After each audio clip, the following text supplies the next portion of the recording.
तो हाय, कैसे हैं आप लोग। तो इस नियर अबाउट 9:34 थर्सडे है, एक्सपायरी का दिन 13 जुलाई। तो आज हम लोग बात करेंगे आज का दिन कैसा रहा मेरे 1 करोड़ के पोर्टफोलियो में। 1 करोड़ से भी ज़्यादा, 1 करोड़ 10 लाख यानी कि 10 मिलियन रुपीज़ के ऊपर के पोर्टफोलियो का क्या प्रॉफिट एंड लॉस रहा। तो चलो let me show you my portfolio. आप लोग प्लीज़ लाइक सब्सक्राइब करो, मुझे बहुत अच्छा लगेगा। मैं हमेशा बोलते रहता हूँ। वैसे मैं अपना फॉर एवर के लिए प्रॉफिट एंड लॉस शेयर करते रहूँगा। तो वेट, तो ये मेरा एक पोर्टफोलियो 11,88,000 12,95,000 हो चुका है। 1,06,462 रुपये का फ़ायदा। पतंजलि फूड को मैंने सेल कर दिया। बहुत मुश्किल से सेल हुआ क्योंकि उन्होंने थोड़ा प्राइस, अपना शेयर प्राइस थोड़ा डिफरेंट रखा है। तो फिलहाल इसमें जाना सेफ़ नहीं है, फ्यूचर में देखा जाएगा। आइडिया फोर्ज को मैं प्रॉफिट था, मैंने प्रॉफिट में निकाला है। आइडिया फोर्ज जो मैंने लिया था उसको सेल किया। हैप्पीएस्ट माइंड को मैंने सुबह सेल कर दिया था। लैटन व्यू को भी सेल किया है। चलिए ग्लास कोट को मैंने इनफैक्ट ख़रीदा है, जो पहले से था वो तो है ही, और ख़रीदा है। बीकाजी फूड्स है। ग्रीन पैनल तो माइनर बढ़ा हुआ है।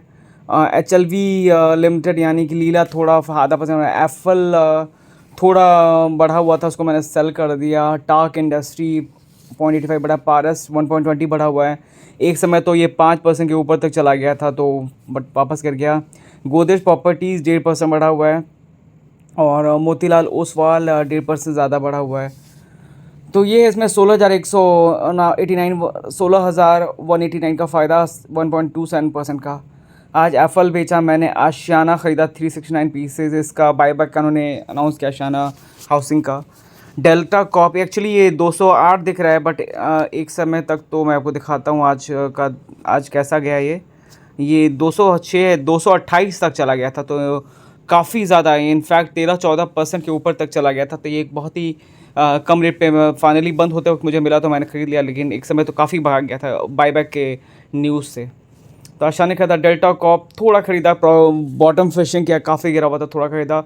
ग्रीन पैनल मैंने 501 क्वांटिटी ख़रीदा, 183 का लॉस। हैप्पीएस्ट माइंड को मैंने सेल किया था, तो सेल होने के बाद 6,000 रुपये का प्रॉफिट दिख रहा है। मतलब अगर मैं नहीं सेल करता तो इतना लॉस होता मुझे। एक्चुअली ग्लास कोट मैंने 1115 का 1151 का इसमें लॉस दिख रहा है। आइडिया फोर्ज को मैंने सेल किया, 1100 का प्रॉफिट दिया। लेटन व्यू को मैं सेल किया, 1680 रुपये फ़ायदा दिख रहा है। मोतीलाल ओसवाल का ख़रीदा था, 819 रुपये फ़ायदा दिख रहा है। पतंजलि फूड्स फाइनली लास्ट में सेल हो गया। प्रेस्टीज स्टेट 90 रुपीज़ का फ़ायदा दिख रहा है। एक्चुअली ग्लास कोट जो है उसको सेल किया था मैंने। तो ये है मेरा एक पोर्टफोलियो। अब मैं दूसरा पोर्टफोलियो दिखाता हूँ। 16। तो ये मेरा एक पोर्टफोलियो 13,04,000 13,85,000 हो गया है। 80,000 का फ़ायदा दिख रहा है। सारे में प्रॉफिट बुकिंग हुआ है। कल इसमें अमाउंट ज़्यादा दिखेगा क्योंकि मैंने रिशफलिंग किया है। तो क्रॉयसेंस इसमें 4.2 गिरा हुआ था, उसको मैंने सेल कर दिया क्रॉयसेंस में। हाँ, JSW एनर्जी 4.49 गिरा हुआ है, 4%। प्रेस्टीज स्टेट आज 3.5% गिरा हुआ। एक्चुअली प्रेस्टीज स्टेट में कुछ फेक न्यूज़ मार्केट में फैला दिया गया था कि उनका किसी अंडरवर्ल्ड के साथ टाइप है, कुछ समथिंग लाइक दैट। इस कारण काफ़ी ज़्यादा वो गिर गया, बट फाइनली उनके CEO ने आके सब क्लैरिफिकेशन दिया है। लेट्स सी, मेरा बहुत ह्यूज इन्वेस्टमेंट है प्रेस्टीज स्टेट में, देखते हैं क्या होता है। सूर्योदय फाइनेंस बैंक 2.5% ज़्यादा गिर गया। इंडिया बुल्स रियल एस्टेट 2% ज़्यादा गिरा हुआ है, 24,000 का। तो फ्लैट होगा। जुबलिन फूड 1.80 गिरा हुआ है। मैंने 2 लाख का सुबह प्रॉफिट बुकिंग कर लिया था, तो थोड़ा बहुत तो रिलीफ मिला। लेटेंट व्यू 1.77 गिरा हुआ है, तो उसको मैं सेल किया। लक्ष्मी केमिकल 1.16 मैंने सेल किया था। हजूर को 1.10 है। ग्रीन प्लाई 0.5% ज़्यादा गिरा हुआ है। नाइका 0.5% ज़्यादा गिरा हुआ है। अडानी वेलमार 0.5% ज़्यादा गिरा हुआ है। SCPC कुछ है छोटा शेयर, वो फ्लैट है। DLF भी फ्लैट ही मान लो। गोदरेज प्रॉपर्टी 1.5% बढ़ा हुआ है, 51,000 का फ़ायदा दिख रहा है। लोधा 1.5% ज़्यादा बढ़ा हुआ है, 1,000 का फ़ायदा है इसमें। मदरसन सुमी 2% बढ़ा हुआ है। और बारबेक्यू नेशन 2% ज़्यादा बढ़ा। फिनिक्स मॉल 6.5% बढ़ा हुआ है। तो इसमें थोड़ा सा लॉस है, 1,754 रुपये का। इसमें ख़रीदा। क्रॉयसन बेचा मैंने। जुबलिन फूड बेच दिया। लेटन व्यू बेचा। लक्ष्मी का मैंने इंफ्रा ख़रीदा, बेचा। मैंने इंफ्रा ख़रीदा, उसमें 1,200 का लॉस और 918 रुपये का फ़ायदा इसमें है। तो ये था मेरा एक पोर्टफोलियो। अब मैं लास्ट पोर्टफोलियो दिखाता हूँ। लास्ट पोर्टफोलियो जो कि मेरा मॉन्स्टर पोर्टफोलियो है, मैं आपको दिखाता हूँ। तो ये है मेरा मॉन्स्टर पोर्टफोलियो। 60,17,000 63,78,000 हो चुका है।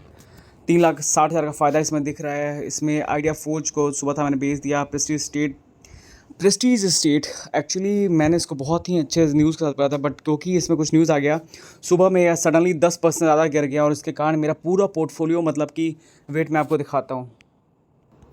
देख लो, ये पोजीशन है मेरा सुबह का। प्रेस्टीज स्टेट स्टेट जो मेरे पास था 9,56,000 का, उसमें 1 लाख का लॉस था, 1 लाख से भी ज़्यादा का एक सर्टन टाइम। तो ये लॉस मेरा बढ़ के 1.5 लाख से ज़्यादा हो चुका था। तो मैंने जब न्यूज़ पे देखा, सब जगह उसका रिव्यू किया, तो मुझे पता चला कुछ न्यूज़ है कि किसी न्यूज़पेपर में इनडायरेक्टली डाल दिया गया था कि किसी Bangalore based real estate company जो कि मुंबई में अपना प्रोजेक्ट शुरू करी है, उनका डी कंपनी के थ्रू उनका पैसा लगा है।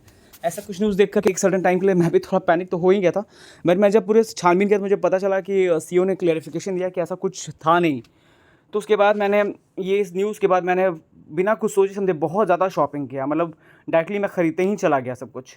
और उसके बाद जा कर के मैं आपको दिखाता हूँ कितना मैंने परचेज़ किया। देख लो, प्रेस्टीज स्टेट में 1 सेकंड 210 क्वांटिटी मैं सुबह ख़रीदा, वो बहुत लॉस में चला गया। उसके बाद मैंने ख़रीदा 451 क्वांटिटी, 451 क्वांटिटी जब वो 528 का था, क्योंकि मुझे पता था कि ये कुछ ना कुछ शॉर्ट टर्म न्यूज़ है, ये बहुत ज़्यादा ही गिर गया है। तो मुझे पता ही था ये रिकवरी आएगा, और फाइनली रिकवरी काफ़ी अच्छा आया। और क्योंकि मैं फुली इन्वेस्टर, मैंने कहीं से भी अरेंज करके 1 लाख का लगाया, 17,761 का फ़ायदा। बस यही मैं प्रे करूँगा कि रात तक में कोई नेगेटिव न्यूज़ नहीं आए, और ये बात सच नहीं हो कि किसी सीबीआई, ईडी या किसी चीज़ का उनको नोटिस नहीं जाए प्रेस्टीज स्टेट को, और मेरा सब कुछ सही रहे। तो मैं वही बोलता, मैंने प्रेस्टीज स्टेट में देखो मेरा 3.5% बस लॉस है, इसमें चौथे साल का लॉस दिख रहा है 3.5%, क्योंकि 9,56,000 खरीदा हुआ है। आज तो और मैंने 4-5 लाख का खरीद लिया है। खैर एनीवेज, उज्जीवन फाइनेंस बैंक 2.5% गिर गया, शायद इसका रीज़न पता नहीं क्या है, प्रॉफिट बुकिंग है सिंपल। CDSL 1.90 गिरा, लेटेंट व्यू 1.77 उसको भेज दिया, नाइका 0.76 गिरा हुआ है, और एंजल 1.16 गिरा हुआ था। मैं एक्सपेक्ट करता था एंजल वन का काफ़ी अच्छा रिजल्ट आएगा, बट सरप्राइजिंगली उतना भी अच्छा रिजल्ट नहीं आया। अच्छा तो result definitely, but last quarter में मैं नोटिस कर रहा था कि इसका प्रॉफिट काफ़ी ज़्यादा है, इस क्वार्टर में थोड़ा कम गया है। तो अब तो कल ही पता चलेगा कि कल क्या क्या रिजल्ट होता है। वैसे मैनेजमेंट का काफ़ी अच्छा स्टेटमेंट आया है कि उनका बहुत अकाउंट खुला है, तो देखिए क्या होता है। और ये एंजल वन का जो रिजल्ट आया, तो इसने मुझे मोतीलाल ओसवाल को लेकर भी एक मन में ना क्वेश्चन खड़ा कर दिया कि क्या मोतीलाल ओसवाल का भी तो अच्छा आएगा ना, कि मैं बहुत ज़्यादा बुलिश था। मुझे आनंद राठी का पता था अच्छा आएगा, और अच्छा आया भी। बट ये थोड़ा सा ना एंजल वन शॉक में डाल दिया। अब ये सुनकर मुझे लगता है कि मैंने आनंद राठी पे कुछ ज़्यादा ही बिलीव कर लिया था। चलो कोई नहीं, क्योंकि आनंद राठी सुबह सुबह मतलब कि एक समय जब खुला था तो 1 लाख के ऊपर प्रॉफिट दिख रहा था। ये डायरेक्ट आपको चला गया था, लगता है 15% के ऊपर चला गया था आनंद राठी, मतलब पता नहीं कितना गया था, बट 1 लाख का प्रॉफिट दिख रहा था। चलो आगे बढ़ते हैं। तो ये एंजल वन का देखो फ्लैट, कल पता चलेगा। मान्यवर ऑलमोस्ट फ्लैट रहा। शोभा शोभा 1.2 बढ़ा हुआ है, 1,30,000 कल खरीदा था। गोदरेज प्रॉपर्टी 1.5% बढ़ा, बहुत बढ़ा हुआ था, बट फाइनली 1.5% बढ़ा हुआ, अंत में 1.5% बढ़ा हुआ था। सिर्फ 7% में मेरा अप्रॉक्स 1.76 लैक्स का फ़ायदा है। गोदरेज प्रॉपर्टी के साथ कुछ गुड न्यूज़ है, इनका उन्होंने फिर से कोई लैंड पार्सल वो किया है गुड़गांव में, तो देखिए कल क्या इम्पैक्ट आता है।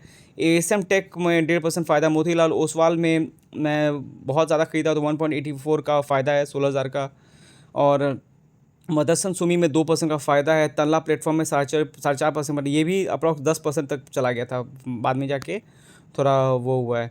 देखो 1142 तक चला गया था एक बार। तो कोई नहीं, इसमें 64,533 रुपये का फ़ायदा, आज का 1% का फ़ायदा है। सुबह तक में तो वो 1,35,000 चला गया। फिर वो आर्या फोर्ज बेचा, 8400 रुपये बचाया। प्रेस्टीज स्टेज में 137 रुपये फ़ायदा। ग्रीन पैनल 500 करोड़ का 474 का फ़ायदा। लेटेंट व्यू बेचा, 7200 का फ़ायदा बचाया मैंने। मोतीलाल ओसवाल में 1458 रुपये का इसमें फ़ायदा है, माइनर फ़ायदा, मतलब 702 रुपये का बस बढ़त हुआ है, 3 रुपये का। प्रेस्टीज स्टेट को जो मैंने ख़रीदा है तो उसमें 17,761 रुपये का फ़ायदा है। और पारस में सुबह मैंने ख़रीदा था, सुबह खरीद के बेच दिया था इसको, मतलब मुझे लगता बढ़ेगा, जब ये 7-8% बढ़ा हुआ था तो मैं इसे बेच दिया, तो 5,988 रुपये इसमें फ़ायदा है। तो यही ओवरऑल मेरा प्रॉफिट, 64,533 का प्रॉफिट। अब बात करते हैं आज का दिन कैसा रहा, कल का दिन कैसा रहेगा। गाइस, आपने नोटिस किया था होगा कि मेरे पोर्टफोलियो में आईटी सेक्टर मिसिंग है। मैंने सारे आईटी सेक्टर को सेल कर दिया। मुझे लगा कि जैसा कि माहौल है, आईटी सेक्टर का रिज़ल्ट बहुत अच्छा नहीं आएगा, तो मैंने ये बेच दिया, क्योंकि अभी मार्केट में अपॉर्चुनिटीज़ और भी जो सिक्योर है, तो क्यों रिस्क लूँ। बट मैं देख पा रहा था कि बेचने के बाद भी यार जो इन्फोसिस का रिज़ल्ट है, इन्फोसिस का एडी भागा हुआ काफ़ी, जबकि एडीआर कल गिरा हुआ था 1.25%। बट मैं शॉक्ड हो गया कि इन्फोसिस का आज बढ़ा हुआ। तो एडीआर मैं नोटिस कर पाता हूँ बहुत ज़्यादा इफेक्टिव होता नहीं है। शुरुआत खुलने के लिए बस इफेक्टिव होता है, उसके बाद उसका कुछ कह नहीं सकते हैं। तो मैंने सारा बेच दिया। अब तो देखते हैं क्या होता है। आज टीसीएस रिजल्ट आया, मुझे कुछ पर्सनली अच्छा नहीं लगा। इवन इसका आया, मतलब कि एचसीएल टेक का है, वो भी उतना अच्छा नहीं लगा। इनफैक्ट आज विप्रो का है, विप्रो का रिजल्ट मुझे अच्छा नहीं लग रहा है। तो पता नहीं क्या सेंस में आईटी सेक्टर भाग रहा है, बट थोड़ा मुझे लगता है इसमें रिस्क है। फिलहाल कुछ समय के लिए मैं आईटी सेक्टर से दूर हूँ। ज़रूर उसको लेना तो ज़रूरी है, एआई को लेकर के मैं उसमें घुसूंगा, बट फिलहाल के लिए मैं बहुत स्पेसिफिक हूँ प्रॉपर्टी और ब्रोकिंग फर्म्स को लेकर के। तो चलो देखते हैं अब आज का दिन कैसा रहा, कल का दिन कैसा रहेगा।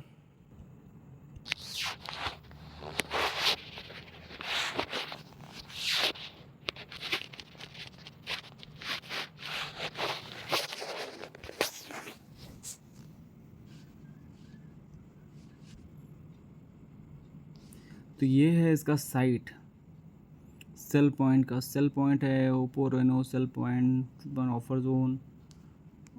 ये लगता है क्या है, ये यूज़ मोबाइल का सेल पॉइंट। मोबाइल आखिर करता क्या है, ज़रा इसको ये चेक करना पड़ेगा कि क्या करता है ये।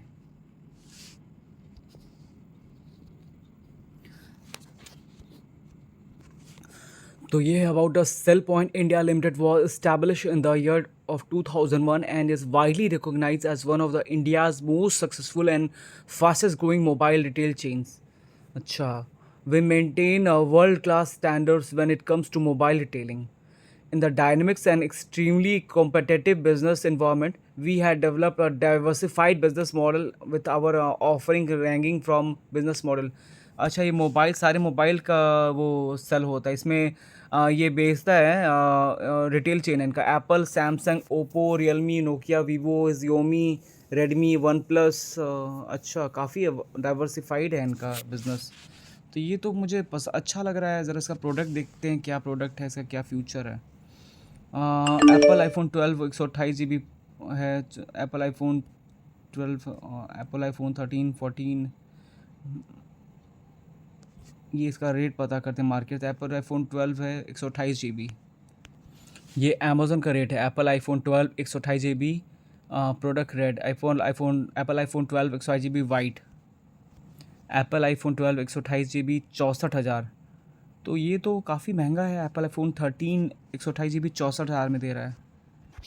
तो जहाँ तक मैं देख पा रहा हूँ कि ये काफ़ी महंगा सामान बेच रहा है।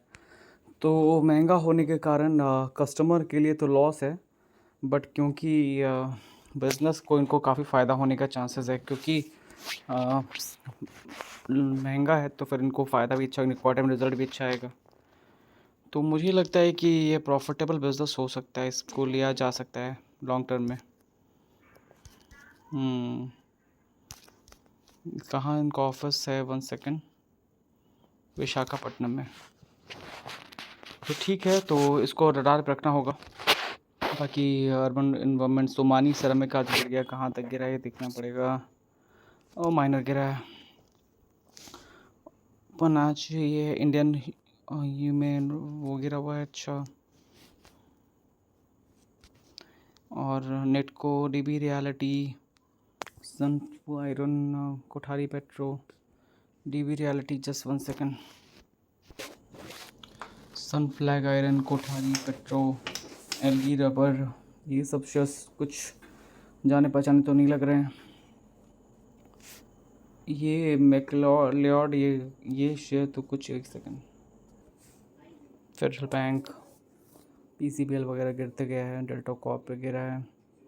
लेक्सस ग्रैनेटो, पंजाब ने, तो ये सब गिरने वाले शेयर्स हैं। फेलिक्स, एफएनओ में देखें तो इन्फोएज भागा है, बेला सॉफ्ट वगैरह भागा हुआ, टीसीएस, सारा आईटी सेक्टर भागा हुआ था। मदरसन सुमी गिरने वाला, डेटा कॉप, मनाप्रो, Finance Bank of Baroda, PNB, Power Grid, India Bulls, Housing गिरा हुआ है, कैनरा बैंक, जीएमआर, एयरपोर्ट्स वगैरह गिरा हुआ है।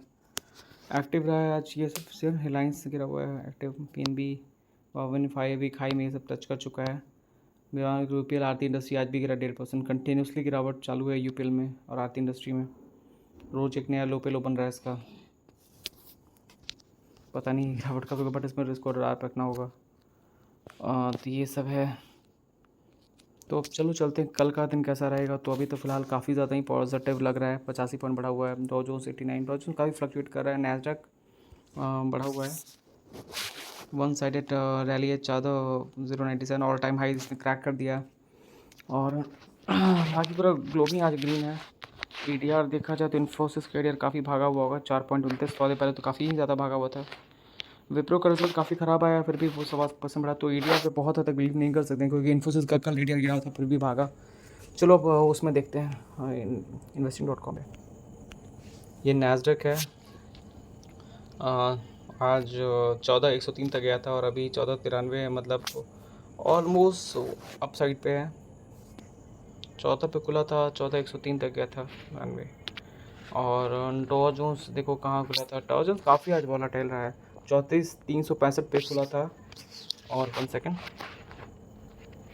हाँ 34,365 पे खुला था और 34,482 तक गया था। तो बीच में ही है, बहुत वोलेटाइल है, बहुत ज़्यादा बड़ा भी नहीं है। इन्फोसिस का एडीआर तो काफ़ी मतलब ऊपर पे है, थोड़ा और ऊपर था बट ऑलमोस्ट ऊपर ही है।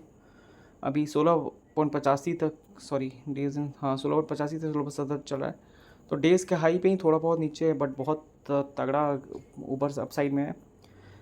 विप्रो का भी एडीआर बढ़ा, ये तो मुझे बिलीव नहीं हो सकता विप्रो का एडीआर बढ़ा हुआ है, क्योंकि इसको गिरना चाहिए था। तो चलो अब तो कल ही पता चला है क्या होता है क्या नहीं। फिर ठीक है, अब तो मैं मेरा पोर्टफोलियो पूरी तरह से प्रॉपर्टी और ब्रोकर फर्म वाला हो चुका है। देखते हैं क्या होता है फिर। चलो।